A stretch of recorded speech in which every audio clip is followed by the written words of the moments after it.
ഉസ്താദേ, എനിക്ക് 25 വർഷത്തെ നിസ്കാരം ഖളാ ഉണ്ട്. ഞാനിതെങ്ങനെ ഖളാ വീട്ടും? ഉസ്താദേ, എനിക്ക് 10 വർഷത്തെ നിസ്കാരം ഖളാ ഉണ്ട്. ഞാൻ എങ്ങനെ ഖളാ വീട്ടും? ഏത് നിസ്കാരമാണെന്നറിയില്ല. അതിൽ ചില നിസ്കാരങ്ങൾ ഞാൻ നിസ്കരിച്ചിട്ടുണ്ട്, പല വക്തുകളും എനിക്ക് ഓർമ്മയില്ല. ഞാൻ എങ്ങനെയാണ് ഇത് ഖളാ വീട്ടുക എന്ന് പല ആളുകളും ചോദിക്കാറുണ്ട്.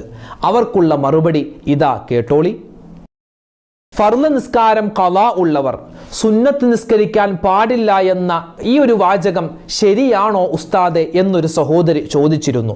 ഞങ്ങൾ സ്ഥിരമായി തഹജ്ജുദ് നിസ്കരിക്കാറുണ്ട്, വിത്ർ നിസ്കരിക്കാറുണ്ട്, ദുഹാ നിസ്കരിക്കാറുണ്ട്, അവ്വാബി നിസ്കരിക്കാറുണ്ട്. പക്ഷെ ഞങ്ങൾക്ക് ഒരുപാട് ഖളാ ആയി പോയിട്ടുണ്ട് ഫർള് നിസ്കാരം.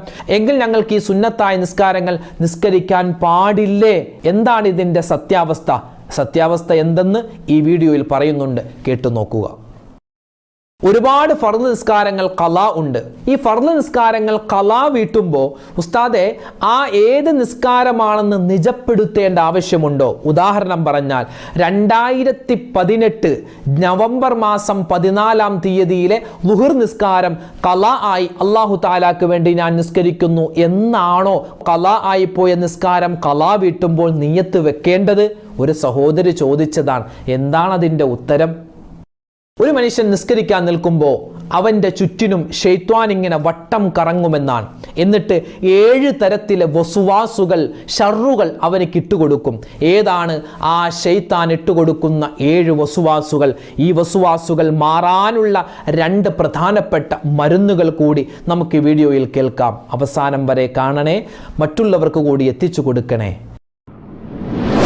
അസ്സലാമു അലൈക്കും വറഹ്മത്തുള്ളാഹി വബറകാതുഹു. അഊദു ബില്ലാഹി മിനശ് ശൈത്വാനിർ റജീം. ബിസ്മില്ലാഹിർ റഹ്മാനിർ റഹീം. അൽഹംദുലില്ലാഹി വകഫാ വസലാമുൻ അലാ ഇബാദിഹിൽ ലദീന ഇസ്തഫാ അമ്മാ ബഅദ്. സ്നേഹ, ബഹുമാന, ആദരവുകൾ നിറഞ്ഞ സത്യവിശ്വാസികളെ, ഉമ്മമാരെ, സഹോദരന്മാരെ, സഹോദരിമാരെ, അൽഹംദുലില്ലാഹ്, ഒരുപാട് പേർക്കുള്ള സംശയത്തിൻ്റെ ഒരു നിവാരണമാണ് ഇന്നത്തെ വീഡിയോയിൽ നമ്മൾ പറയാൻ ഉദ്ദേശിക്കുന്നത്. ഫർള് നിസ്കാരം ഖളാ ഉള്ളവർ എങ്ങനെയാണ് ഖളാ വീട്ടേണ്ടത്? ഫർള് നിസ്കാരം ഖളാ ഉള്ളവർക്ക് സുന്നത്ത് നിസ്കാരം പറ്റുമോ? തുടങ്ങിയ ചില അതിപ്രസക്തമായ സംശയങ്ങൾ ഇൻഷാ അല്ലാഹ് അതിലേക്ക് നമ്മൾ കടന്നു വരികയാണ്. ആദ്യമായി പറയട്ടെ, നിസ്കാരം അത് നിർബന്ധമാണ്. മുഅ്മിനിൻ്റെയും കാഫിറിൻ്റെയും ഇടയിലുള്ള ഒരു വ്യത്യാസം എന്നത് വിശുദ്ധമായ ഇസ്ലാം പറയുന്നത് നിസ്കാരമാണ്. നിസ്കാരത്തെ പറ്റിയാണ് ആദ്യമായി ആഖിറത്തിൽ ചോദ്യം ചെയ്യപ്പെടുക എന്നാണ്. ഖബറിലും ചോദ്യം ചെയ്യപ്പെടുന്ന ഒരു അതിപ്രധാനമായ മേഖലയാണ് നിസ്കാരം. നിസ്കാരമില്ലാത്തവൻ്റെ ജീവിതത്തിൽ അല്ലാഹു ഒരു ഖൈറും കൊടുക്കില്ല. ഇങ്ങനെ ഒരുപാട് കാര്യങ്ങൾ നിസ്കാരവുമായി ബന്ധപ്പെട്ട് ഒരുപാട് ഹദീസുകൾ നമുക്ക് കാണുവാൻ സാധിക്കും. ഇനി പല ആളുകൾക്കുമുള്ള ഒരു സംശയമാണ്, പ്രത്യേകിച്ച് ഉമ്മമാരുണ്ട്, ഉപ്പമാരുണ്ട്. അതായത് ചില സഹോദരന്മാരൊക്കെ പറയാറുണ്ട്, പ്രത്യേകിച്ച് ചില ചെറുപ്പക്കാരൊക്കെ, ഉസ്താദെ, ഞങ്ങളുടെ നല്ല പ്രായത്തിൽ, ഞങ്ങളുടെ പ്രായപൂർത്തിയായി കഴിഞ്ഞ് ഞങ്ങളുടെ കോളേജിൽ പഠിക്കുന്ന ആ യുവത്വ കാലഘട്ടത്തിൽ ഞങ്ങൾ ഒരു നിസ്കാരവും നിസ്കരിച്ചിട്ടില്ല. അന്ന് വലിയ ഫാഷനായി, വലിയ അടിച്ചുപൊളിയായി ഞങ്ങൾ ജീവിക്കുകയായിരുന്നു, അല്ലെങ്കിൽ ഞാൻ ജീവിക്കുകയായിരുന്നു. ശേഷം എൻ്റെ കല്യാണമൊക്കെ കഴിഞ്ഞു, കുട്ടികളൊക്കെ ആയി, പതിയെ യൂട്യൂബൊക്കെ ഞാനൊന്ന് കാണാൻ തുടങ്ങി. ഇസ്ലാമിക് വീഡിയോകളൊക്കെ കാണാൻ തുടങ്ങിയതിന് ശേഷമാണ് നിസ്കാരത്തിൻ്റെ പ്രാധാന്യം എന്താണെന്നും നിസ്കാരം ഖളാ ആക്കിയാൽ എന്തൊക്കെയാണ് ശിക്ഷ എന്നും, അതുപോലെ തന്നെ നിസ്കാരം ഖളാ ഉള്ളവർ നിസ്കാരം ഖളാ വീട്ടൽ നിർബന്ധമാണ് എന്നുള്ള ആ ബോധമൊക്കെ ഇപ്പോഴാണ് എനിക്കുണ്ടായത്. എൻ്റെ ജീവിതകാലത്ത് കഴിഞ്ഞുപോയ 10 വർഷം അല്ലെങ്കിൽ 20 വർഷം 25 വർഷം എൻ്റെ നിസ്കാരമൊക്കെ ഖളാ വീട്ടാൻ എനിക്കുണ്ട് ഉസ്താദെ. ഞാൻ എങ്ങനെയാണ് ഖളാ വീട്ടുക? ആ നിസ്കാരം ഏതൊക്കെയാണെന്ന് എനിക്കറിയില്ല, ഏതൊക്കെയാണ് ഖളാ ആയി പോയതെന്നറിയില്ല, ഏതൊക്കെ ദിവസങ്ങളിൽ നിസ്കാരമാണെന്നറിയില്ല, ഏതൊക്കെ വക്തുകളിലെ നിസ്കാരമാണെന്ന് എനിക്കറിയില്ല.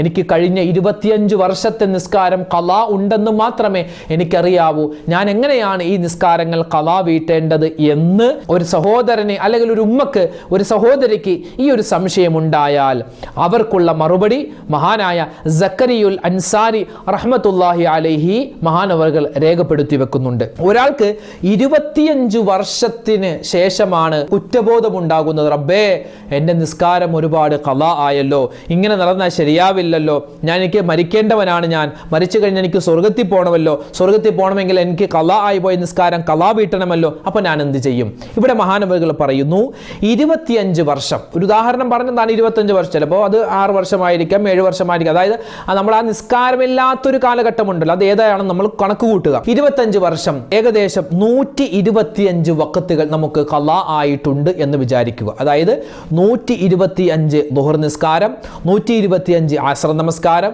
125 മഗ്രിബ് നമസ്കാരം, 125 ഇശാ നിസ്കാരം, 125 സുബഹി നമസ്കാരം. ഇങ്ങനെ നമ്മൾ കണക്ക് കൂട്ടുക. എന്നിട്ട് ഒരു മനുഷ്യനെ പറ്റി പറയുന്നത് ഫർള് നിസ്കാരം ഖളാ ഉള്ള ഒരു ആൾ അയാൾ എത്രമാത്രം ശ്രദ്ധിക്കണമെന്നോ ഇവിടെ മഹത്തുക്കൾ പറയുന്നു. അയാളുടെ ജീവിതത്തിലെ നിർബന്ധമായ കാര്യങ്ങൾ ഒഴിച്ച്, അതായത് അയാളുടെ ഭക്ഷണം, അയാളുടെ ഉറക്കം, അയാളുടെ പ്രാഥമികമായ ആവശ്യങ്ങൾ, അതുപോലെ അയാളുടെ ജോലി, ഈ 3-4 കാര്യങ്ങൾ ഒഴിച്ച് ബാക്കി എല്ലാ സമയത്തും ഏത് സമയം ഒഴിവ് കിട്ടിയാലും അയാൾ ചെയ്യേണ്ടത് ഈ ഫർളായ നിസ്കാരങ്ങൾ ഖളാ വീട്ടലാണ്. അതായത് പത്രം വായിക്കാൻ നിൽക്കണ്ട, മറ്റ് ഒരു രസത്തിനും സുഖത്തിനും വേണ്ടി ചെയ്യുന്ന കാര്യങ്ങൾ മാറ്റിവെച്ച്, അയാൾ മൊബൈലിൻ്റെ അമിത ഉപയോഗം മാറ്റിവെച്ച് അയാൾ ബാക്കിയുള്ള സമയമെല്ലാം നിസ്കാരം ഖളാ വീട്ടലാണ് വേണ്ടത്. എത്രമാത്രം സുന്നത്ത് നിസ്കാരങ്ങൾ പോലും മാറ്റിവെച്ച് അയാൾ ബാക്കിയുള്ള സമയത്തെല്ലാം ഈ ഫർള് നിസ്കാരങ്ങൾ നിസ്കരിക്കലാണ് വേണ്ടത്. അത് ഈ ഫർള് നിസ്കാരങ്ങൾക്ക് മുമ്പും ശേഷവും നമുക്കുള്ള സുന്നത്ത് നിസ്കാരമുണ്ടല്ലോ, ആ സമയത്ത് പോലും എന്ത് ചെയ്യണം? ഈ നിസ്കാരം ഇങ്ങനെ ഖളാ വീട്ടണമെന്നാണ്. 125 ദുഹർ നിസ്കാരം അയാൾ ആദ്യം നിസ്കരിച്ച് വീട്ടട്ടെ. അത് കഴിഞ്ഞ് 125 അസ്ർ നിസ്കാരം, 125 മഗ്രിബ് നിസ്കാരം, അതിങ്ങനെ ഓരോ നിസ്കാരം കഴിഞ്ഞ് എഴുതി വെക്കണം അല്ലെങ്കിൽ ഓർത്തു വെക്കണം എന്നാണ്. അത്രമാത്രം ഗൗരവമാണ്. ഇല്ലാതെ നമ്മളെ അല്ലാഹു തആല വെറുതെ വിടില്ല. അല്ലാഹു ആണ് പുറത്തു തരും അല്ലേ? നമ്മൾ അല്ലാഹുവിനോട് പറഞ്ഞാൽ പുറത്തു തരും. പക്ഷേ നമുക്കറിയില്ലല്ലോ അല്ലാഹു തആല ഏതൊക്കെയാണ് നമുക്ക് പുറത്തു തന്നിട്ടുള്ളതെന്ന്. അതുകൊണ്ട് അല്ലാഹുമായിട്ടുള്ള ഈ ഹക്ക് ഇടപാട് നമ്മൾ വീട്ടുക തന്നെ വേണം. നിസ്കാരം ഖളാ ആയി പോയിട്ടുണ്ടെങ്കിൽ അത് മടക്കി നിസ്കരിക്കേണ്ടതാണ്. അത് ഓരോ വഖത്ത് നമ്മൾ ഫർളായ നിസ്കാരങ്ങൾ നിസ്കരിക്കുമ്പോൾ അതിൻ്റെ മുമ്പും ശേഷവുമായിട്ട് ഈ നഷ്ടപ്പെട്ടു പോയ ഫർള് നിസ്കാരം ഖളാ ആയി വീട്ടേണ്ടതാണ്. ഇപ്പോൾ ഖളാ ആയ നിസ്കാരത്തിന് നിയ്യത്ത് വെക്കുമ്പോൾ എങ്ങനെയാണ് ഉസ്താദെ? ഇപ്പോൾ 2017 നിസ്കാരമാണ് ഞാൻ ഖളാ വീട്ടുന്നത് എങ്കിൽ 2017 ജൂലൈ മാസം 7-ാം തീയതിയിലെ ളുഹർ നിസ്കാരം അല്ലാഹു തആലാക്ക് വേണ്ടി ഖളാ ആയിട്ട് അങ്ങനെ നിയ്യത്ത് വെക്കേണ്ട ആവശ്യമുണ്ടോ എന്ന് ചില ആളുകൾ ചോദിച്ചിട്ടുണ്ട്. അങ്ങനെ ആവശ്യമില്ല. അതായത് കഴിഞ്ഞു പോയ അല്ലെങ്കിൽ ഖളാ ആയി പോയ നഷ്ടപ്പെട്ടു പോയ ളുഹർ നിസ്കാരം 4 റക്അത്ത് അല്ലാഹു തആലാക്ക് വേണ്ടി ഞാൻ ഖിബലക്ക് മുന്നിട്ട് നിസ്കരിക്കുന്നു എന്ന് നിയ്യത്ത് വെച്ചിട്ട് നമുക്ക് നിസ്കരിച്ചാൽ മതി. അല്ലാതെ കറക്റ്റ് ആ ഡേറ്റ് ഒന്ന് നിജപ്പെടുത്തണം അങ്ങനെയൊന്നുമില്ല. പിന്നെയോ നമുക്ക് ആദ്യം ളുഹർ നിസ്കാരം ഖളാ വീട്ടാം, അല്ലെങ്കിൽ ആദ്യം അസ്ർ നിസ്കാരം, ആദ്യം സുബഹി ഏത് അങ്ങനെ നിസ്കാരത്തിന് ഇടകലർത്തി വേണമെങ്കിൽ നമുക്ക് ഖളാ വീട്ടാം. അങ്ങനെ ആദ്യം ളുഹർ നിസ്കാരം തന്നെ നിസ്കരിക്കണം അങ്ങനെയൊന്നുമില്ല. നമുക്ക് ഇഷ്ടമുള്ള രൂപത്തിൽ ആ നിസ്കാരങ്ങൾ ഖളാ വീട്ടിയാൽ മതിയാകുന്നതാണ്. അപ്പോൾ ഇതാണ് നിസ്കാരം ഖളാ വീട്ടുന്നതുമായി ബന്ധപ്പെട്ട് ഉള്ള നമ്മൾ അറിഞ്ഞിരിക്കേണ്ട മസ്അലകൾ. ഇനി ഇതുമായി ബന്ധപ്പെട്ട് ചില ഉമ്മമാർ ചോദിക്കുന്ന ചോദ്യമാണ്, ഉസ്താദെ ഞങ്ങൾ ജീവിതത്തിൽ ഒരുപാട് നിസ്കാരങ്ങൾ ഖളാ ആക്കിയിട്ടുണ്ട്, ഖളാ ആയി പോയിട്ടുണ്ട്. അപ്പോൾ അതൊക്കെ ഞങ്ങൾ ഖളാ വീട്ടുന്നുണ്ട്. പക്ഷെ ഞങ്ങൾക്ക് ഒരുപാട് തഹജ്ജുദ് നിസ്കരിക്കാൻ ആഗ്രഹമുണ്ട്, അതുപോലെ വിത്ർ നിസ്കരിക്കാൻ ആഗ്രഹമുണ്ട്, അതുപോലെ അവ്വാബി നിസ്കരിക്കാൻ, ളുഹാ നിസ്കരിക്കാനൊക്കെ ആഗ്രഹമുണ്ട്. ഞങ്ങൾ നിസ്കരിക്കുന്നുണ്ട്, പക്ഷെ ഞങ്ങൾക്ക് ഒരുപാട് ഫർള് നിസ്കാരം ഖളാഉമുണ്ട്. അപ്പോൾ ഞങ്ങൾ എന്താണ് ചെയ്യേണ്ടത്? പല ഉസ്താദുമാരും പറയുന്നത് കേട്ടു, ഈ ഫർള് നിസ്കാരം ഖളാ ഉള്ള ആളുകൾ സുന്നത്ത് നിസ്കരിക്കാൻ പാടില്ല എന്ന്. അതെങ്ങനെ ശരിയാകും ഉസ്താദെ? അപ്പോൾ ഞങ്ങൾക്ക് സുന്നത്ത് നിസ്കരിക്കണ്ടേ എന്ന് ചോദിക്കുന്ന ആളുകളുണ്ട്. അവരോട് ഞാൻ സ്നേഹത്തോടെ പറയട്ടെ, ഇവിടെ മഹത്തുക്കളായ നമുക്ക് പണ്ഡിതന്മാർ, ആര് വെറും പണ്ഡിതന്മാരല്ല, ഈ കിതാബുകളൊക്കെ എഴുതിയ വലിയ മുഹഖിഖീങ്ങളായ ഇൽമിന്റെ ഫിഖഹിന്റെ അവഗാഹമുള്ള വലിയ പണ്ഡിത ശ്രേഷ്ഠർ നമുക്ക് പറഞ്ഞു തരുന്നത്, ഒരു മനുഷ്യനെ ഫർള് നിസ്കാരം ഖളാ ഉണ്ടെങ്കിൽ അവൻ ആ ഫർള് നിസ്കാരം ഖളാ വീട്ടാതെ സുന്നത്ത് നിസ്കരിക്കേണ്ടെന്നാണ്. ആ സുന്നത്ത് നിസ്കരിക്കുന്ന സമയത്തും അയാൾ എന്ത് ചെയ്യുക? ഒരു ഫർള് നിസ്കാരം ഖളാ വീട്ടുക. ഇപ്പോൾ തഹജ്ജുദ് നിസ്കാരത്തിന്റെ സമയത്ത് നമ്മൾ എഴുന്നേറ്റു എന്ന് വിചാരിക്കുക, സുബഹിക്ക് മുമ്പ് നമ്മൾ എഴുന്നേറ്റു, തഹജ്ജുദ് നിസ്കാരം നമ്മൾ നിസ്കരിക്കാൻ നല്ല ആഗ്രഹമുണ്ട്. ആ സമയത്ത് നമ്മൾ എന്ത് ചെയ്യുക? നമുക്ക് നഷ്ടപ്പെട്ടു പോയ 2 റക്അത്ത് സുബഹി നിസ്കാരം ഖളാ വീട്ടുക. അപ്പോൾ നമ്മൾ തഹജ്ജുദ് നിസ്കരിക്കാൻ നമുക്ക് ആഗ്രഹമുണ്ടല്ലോ, പക്ഷെ നമ്മൾ എന്ത് ചെയ്യുന്നു? നമുക്ക് നിസ്കരിക്കാൻ പറ്റുന്നില്ല. കാരണം എന്താണ്? നമുക്ക് ഒരുപാട് നിസ്കാരം ഖളാ ഉള്ളത് കൊണ്ട്. അതുകൊണ്ട് ഇയാൾ തഹജ്ജുദിന്റെ സമയത്ത് തഹജ്ജുദ് നിസ്കാരം നിസ്കരിക്കണമെന്ന് ആഗ്രഹമുള്ളതോടൊപ്പം തന്നെ സുബഹി നിസ്കാരം ഖളാ വീട്ടുമ്പോൾ അയാൾക്ക് സുബഹി ഖളാ വീട്ടിയ പ്രതിഫലവുമുണ്ട്, തഹജ്ജുദ് നിസ്കരിച്ചിന്റെ പ്രതിഫലം കിട്ടുമെന്നൊക്കെ മഹത്തുക്കളായ പണ്ഡിതന്മാർ കിതാബുകളിൽ രേഖപ്പെടുത്തി വെക്കുകയാണ്. അപ്പോൾ വിത്ർ നിസ്കാരം, ദുഹാ നിസ്കാരം, ഏത് നിസ്കാരമാവട്ടെ, ആ സുന്നത്ത് നിസ്കാരങ്ങൾക്ക് പകരം ഇയാൾ എന്ത് ചെയ്യുക? ആ സമയത്ത് ഒരു ഫർളായ നിസ്കാരം ഖളാ വീട്ടലാണ് വേണ്ടത്. അത് പ്രത്യേകം നമ്മൾ മനസ്സിലാക്കി വെക്കുക. ഇത് വളരെ ഗൗരവമുള്ള കാര്യമാണെന്ന് നമ്മൾ മനസ്സിലാക്കുക. ഇങ്ങനെ ഖളാ ആയി പോയ ആരെങ്കിലും നമ്മുടെ കൂട്ടത്തിൽ ഉണ്ടെങ്കിൽ ഉണ്ടെങ്കിൽ അവർക്കൊക്കെ ഈ കാര്യങ്ങൾ പറഞ്ഞു കൊടുക്കാൻ നമ്മൾ മറന്നു പോകരുത്. ഇനി നമ്മൾ പറയുന്നത് നിസ്കാരത്തിൽ ചില ഉമ്മമാർ ചോദിക്കും, ഉസ്താദെ ഞങ്ങൾക്ക് മെൻസസ് ആയ സമയത്ത് ഒരാഴ്ചത്തെ നിസ്കാരമൊക്കെ കലായുണ്ട്, അല്ലെങ്കിൽ പ്രസവിച്ച് കിടന്ന സമയത്ത് നിസ്കാരം കലായുണ്ട്, അത് ഞങ്ങൾ എങ്ങനെയാണ് കലാ വീട്ടേണ്ടതെന്ന്. സ്ത്രീകൾക്ക് അള്ളാഹു ഒരുപാട് ഓഫറുകൾ നൽകിയിട്ടുണ്ട് ഇബാദത്തിന്റെ വിഷയത്തിൽ. അതിൽപ്പെട്ട ഒന്നാണ്, നിങ്ങൾക്ക് മെൻസസ് ആകുന്ന സമയത്ത് 7 ദിവസമാവട്ടെ 15 ദിവസമാവട്ടെ മെൻസസ് ആണോ, നിങ്ങൾക്ക് ആ സമയത്തുള്ള നിസ്കാരം നിസ്കരിക്കാൻ പാടില്ല. നിസ്കരിച്ചാൽ അവിടെ ശിക്ഷ കിട്ടുമെന്നാണ്. യാ അല്ലാഹ്, നിസ്കരിച്ചാൽ അവിടെ ശിക്ഷ കിട്ടും. അതുപോലെ തന്നെ പ്രസവിച്ച പെണ്ണ് അവളെ പ്രസവരക്തം നിൽക്കുന്നത് വരെ അവൾക്ക് നിസ്കരിക്കേണ്ട എന്നാണ് അള്ളാഹു തആല, നിസ്കരിക്കാൻ പാടില്ലെന്നാണ്. ആ സമയത്ത് നിങ്ങൾക്കൊരു ഓഫറാണ്. അപ്പോൾ ഈ മെൻസസ് ഉള്ള സമയത്ത് അല്ലെങ്കിൽ പ്രസവ രക്തം പുറപ്പെടുന്ന ആ സമയത്തൊക്കെയുള്ള നിസ്കാരം നിങ്ങൾക്ക് നിസ്കരിക്കാൻ പാടില്ല, അതുപോലെ ഖളാ വീട്ടേണ്ട ആവശ്യവുമില്ല. ഇനി നമ്മൾ ശ്രദ്ധിക്കേണ്ടത്, നിസ്കരിക്കുന്ന സമയത്ത് നമുക്ക് ഒരുപാട് വസ്വാസുകൾ വരാറുണ്ട്. പ്രത്യേകിച്ച് ഒരാൾ നിസ്കരിക്കുന്ന സമയത്ത് അവൻ്റെ ചുറ്റിനും ശൈത്വാൻ ഇങ്ങനെ വട്ടം കറങ്ങുമെന്നാണ്. ശൈത്താൻ ഇങ്ങനെ വട്ടം കറങ്ങിയിട്ട് അവനെ ഇങ്ങനെ ഒരുപാട് ശാരീരികമായ ഉപദ്രവങ്ങൾ അല്ലെങ്കിൽ മാനസികമായ ഉപദ്രവങ്ങൾ കൊടുക്കുമെന്നാണ്. അവർക്ക് ഒരുപാട് വസ്വാസുകൾ, ഒരുപാട് ഷർറുകൾ ഇട്ടുകൊടുക്കുമെന്നാണ്. ഇവിടെ നമ്മൾ എല്ലാവരും നിസ്കരിക്കുന്നവരാണ്. നിസ്കരിക്കുന്ന സമയത്ത് പലരുടെയും നിസ്കാരം അള്ളാഹു സ്വീകരിക്കാത്തതിൻ്റെ പ്രധാനപ്പെട്ട കാരണം നിസ്കാരത്തിൻ്റെ 14 ഫർളുകളിൽ 9ാമത്തെ ഫർള് അവർ എടുക്കുന്നില്ല എന്നതാണ്. എന്താണ് ഈ 9ാമത്തെ ഫർള്? 9ാമത്തെ ഫർള് തുമഇനീനത്ത് എന്നാണ്. തുമഇനീനത്ത് എന്ന് പറഞ്ഞാൽ അനക്കമടങ്ങുക. അതായത് റുക്കൂഅ് ചെയ്യുമ്പോൾ, ഇഅ്തിദാൽ ചെയ്യുമ്പോൾ, സുജൂദ് ചെയ്യുമ്പോൾ, സുജൂദിൻ്റെ ഇടയിലെ ഇരുത്തത്തിൽ ഒക്കെ തുമഇനീനത്ത് അനക്കമടങ്ങുക. ഒരു സുബ്ഹാനല്ലാഹ് പറയുന്ന ആ ഒരു സമയമെങ്കിലും നമ്മൾ അനക്കമടങ്ങി, അതായത് ഒരു അവയവവും ചലിപ്പിക്കാത്ത നിലയിൽ നമ്മൾ ഉണ്ടാവണമെന്നാണ്. റുക്കൂഅ് ആണെങ്കിൽ റുക്കൂഇൽ തന്നെ അനക്കം ഇല്ലാത്ത അവസ്ഥയിൽ നിൽക്കണമെന്നാണ്. എന്നാൽ മാത്രമേ അത് നിസ്കാരം ശരിയാകൂ. ഇത് പല ആളുകളും ബ്രേക്കില്ലാത്ത വണ്ടി പോലെ ഇങ്ങനെ നിസ്കരിച്ചുകൊണ്ടിരിക്കുക. റുക്കൂഅ് ചെയ്യുന്നു, സുജൂദ് ചെയ്യുന്നു, ഇങ്ങനെ അനങ്ങി അങ്ങനെയല്ല. നമ്മൾ റുക്കൂഅ് ചെയ്താൽ റുക്കൂഅയിൽ കുറച്ച് നേരം നിൽക്കണമെന്ന് ആ ദിക്ർ പറയുന്ന സമയത്തൊക്കെ തുമഇനീനത്ത് വേണം, അനക്കമടങ്ങണം.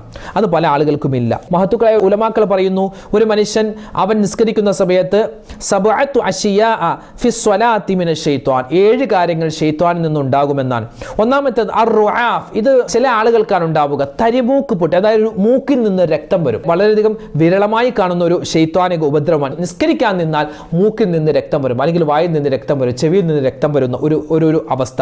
ഇത് ശൈത്വാനിൽ നിന്നുള്ളതാണ്. അല്ലാഹു കാക്കുമാറാവട്ടെ. രണ്ടാമത്തേത് വന്നുആസ്, തൂങ്ങി ഉറക്കം. നിസ്കരിക്കാൻ കൈകെട്ടിയാൽ പിന്നെ ഇങ്ങനെ ഉറക്കം വരും.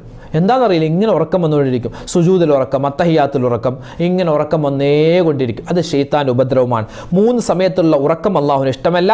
1 ദിക്റിന്റെ മജ്ലിസിലുള്ള ഉറക്കമാണ്. 2 സുബഹിക്ക് ശേഷം, അതായത് സുബഹി നിസ്കാരം കഴിഞ്ഞ് ഉദയത്തിന് മുമ്പുള്ള ടൈമിൽ കിടന്നുറങ്ങുക. അതുപോലെ ഇശാ മഗ്രിബിന്റെ ഇടയിൽ കിടന്നുറങ്ങുക. അതുപോലെ അസറിന് ശേഷം ഉറങ്ങൽ, അത് അള്ളാഹുവിന് ഇഷ്ടമില്ലാത്തൊരു ഉറക്കമാണ്. അത് ഭ്രാന്തുണ്ടാകുമെന്നൊക്കെ നമുക്ക് മഹത്തുക്കൾ പഠിപ്പിച്ചു തരുന്നു. 3ാമത്തെ അള്ളാഹുവിന് ഇഷ്ടമില്ലാത്ത ഒരു ഉറക്കം, അത് നിസ്കാരത്തിലെ ഉറക്കമാണ്.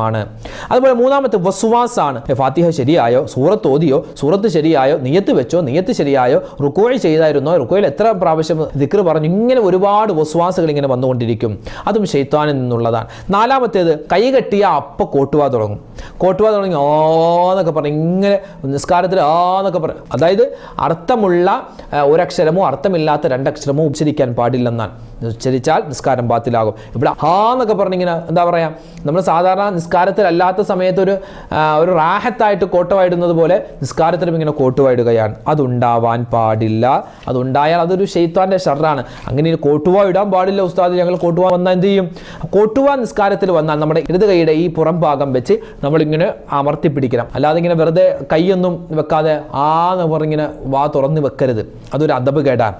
5ാമത്തേത് വൽ അബസു ഫിശ്ശൈ, അതായത് എന്തെങ്കിലും ഒരു കാര്യം കൊണ്ട് കളിച്ചിരിയിൽ ഏർപ്പെടുക. തൊപ്പി വെച്ച് നിസ്കരിക്കുമ്പോൾ തൊപ്പി അങ്ങോട്ട് വെക്കുക, ഇങ്ങോട്ട് വെക്കുക, മക്കനെ ഒന്ന് നേരെ ശരിയാക്കുക, കോളർ ഒന്ന് ശരിയാക്കുക, വാച്ചൊക്കെ ഒന്ന് നേരെയാക്കി വെക്കുക, കണ്ണട ശരിയാക്കി വെക്കുക. ഇങ്ങനെയുള്ള കളിച്ചിരി തമാശകൾ നിസ്കാരത്തിൽ കാണിക്കുക. ഒരു നേരം പോക്ക്. ഏതായാലും നിസ്കരിക്കുമല്ലോ, നേരം പോക്ക്. തറാവീഹിനൊക്കെ നിൽക്കുമ്പോൾ എന്തെങ്കിലും നേരം പോകണ്ടേ? ഉസ്താദ് ഇങ്ങനെ ഓതുന്നുണ്ട്, അത് കേട്ടിട്ടൊന്നും മനസ്സിലാവുന്നില്ല. അപ്പോൾ എന്തെങ്കിലും ഒരു നേരം പോകാൻ വേണ്ടി അങ്ങോട്ട് ചെരിഞ്ഞ് ഇങ്ങോട്ട് ചെരിഞ്ഞ് അത് നോക്കി ഇത് നോക്കി നിൽക്കുക.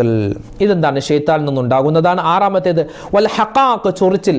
നമ്മൾ സാധാരണ ആ ഭാഗത്ത് ചൊറിയാറിയില്ല, പക്ഷേ നിസ്കാരത്തിൽ കൈകെട്ടി ഇങ്ങനെ ചൊറിച്ചിൽ, അവിടെ ചൊറിയൽ, തല ചൊറിയൽ, മൂക്ക് ചൊറിയൽ, അല്ലെങ്കിൽ തലയുടെ പിറകുഭാഗം ചൊറിയൽ, അതുപോലെ മൂക്കിൻ്റെ ഉള്ളുഭാഗം ചൊറിയൽ, അതുപോലെ തന്നെ ചെവിയുടെ ഉൾഭാഗം ചൊറിയൽ, രഹസ്യഭാഗത്ത് ചൊറിയൽ, ഇങ്ങനെ ചൊറിച്ചിലേ വന്നുകൊണ്ടിരിക്കും. അതെന്താണ്? ശൈത്താനിൽ നിന്നുള്ളതാണ്. ഏഴാമത്തത് ഇൽത്തിഫാത്ത്. ഇങ്ങനെ തിരിഞ്ഞു നോക്കണം, ആരെങ്കിലും പുറകിലുണ്ടോ, ആരെങ്കിലും ഉണ്ടാവുമോ, അല്ലെങ്കിൽ ആരാണ് ഇപ്പോൾ വന്നത്, ആ വഴി ഇപ്പോൾ ആരാ പോയത്, ഒന്ന് നോക്കിയാലോ, ഇപ്പോൾ ആരും അറിയുന്നില്ലല്ലോ. ഇങ്ങനെ തിരിഞ്ഞു നോക്കാനുള്ള ഒരു തോന്നൽ ഇങ്ങനെ വന്നുകൊണ്ടിരിക്കും. അതെന്താണ്? ശൈത്താനിൽ നിന്നുള്ളതാണ്. അപ്പോൾ ഇങ്ങനെ ഈ 7 തരത്തിലുള്ള ഒരു ഉപദ്രവം ഉണ്ടാകുമെന്നാണ്. ഈ സമയത്ത് മഹാനായ അലി റളിയല്ലാഹു തആല അൻഹു പറയുകയാണ്, ഒരു മനുഷ്യൻ അവൻ ഈ ശൈത്വാന്റെ ഷറിൽ നിന്നെല്ലാം അവനിക്ക് വലിയ മോചനം കിട്ടാൻ അവൻ നിസ്കരിക്കുന്നതിന് മുമ്പ് വുദു എടുക്കുമ്പോൾ പൂർണ്ണമായ നിലയിൽ വുദു എടുക്കണമെന്നാണ്. വുദു എടുക്കുമ്പോൾ പൂർണ്ണമായ നിലയിൽ വുദു എടുക്കുക. അതോടൊപ്പം തന്നെ അവൻ ഓരോ റക്അത്തിലും ഫാത്തിഹയ്ക്ക് മുമ്പ് അഊദു ബില്ലാഹി മിനശ് ശൈത്വാനിർ റജീം എന്ന് നല്ല വ്യക്തമായി ഉച്ചരിക്കണം, നല്ല വ്യക്തമായി പറയണമെന്നാണ്. എന്നാൽ ഈ ശൈത്താൻ്റെ ഈ ഷറുകളിൽ നിന്നുമുള്ള വലിയ കാവൽ അള്ളാഹുവിൻ്റെ ഭാഗത്തു നിന്നുണ്ടാകും. അള്ളാഹു സുബ്ഹാനഹു വ തആല തൗഫീക്ക് നൽകുമാറാവട്ടെ. അപ്പോൾ നമ്മൾ നിസ്കാരവുമായി ബന്ധപ്പെട്ടുള്ള ചില കാര്യങ്ങളാണ് ചർച്ച ചെയ്തത്. ഈ കാര്യങ്ങൾ മനസ്സിലാക്കി വെക്കുക, ഇത് മറ്റുള്ളവരിലേക്ക് എത്തിച്ചു കൊടുക്കുക. അവർക്കുമൊക്കെ ഇതുമായി ബന്ധപ്പെട്ട് ഒരുപാട് സംശയങ്ങൾ ഉണ്ടാകും. അതൊക്കെ മാറട്ടെ, എല്ലാവരുടെയും നിസ്കാരം ശരിയാവട്ടെ. അള്ളാഹു തആല നമുക്ക് നല്ല രൂപത്തിൽ ഇബാദത്ത് എടുക്കാനും അതുവഴി സ്വർഗ്ഗത്തിൽ കടക്കാനും പടച്ച തമ്പുരാൻ നമുക്ക് തൗഫീക്ക് നൽകി അനുഗ്രഹിക്കുമാറാവട്ടെ.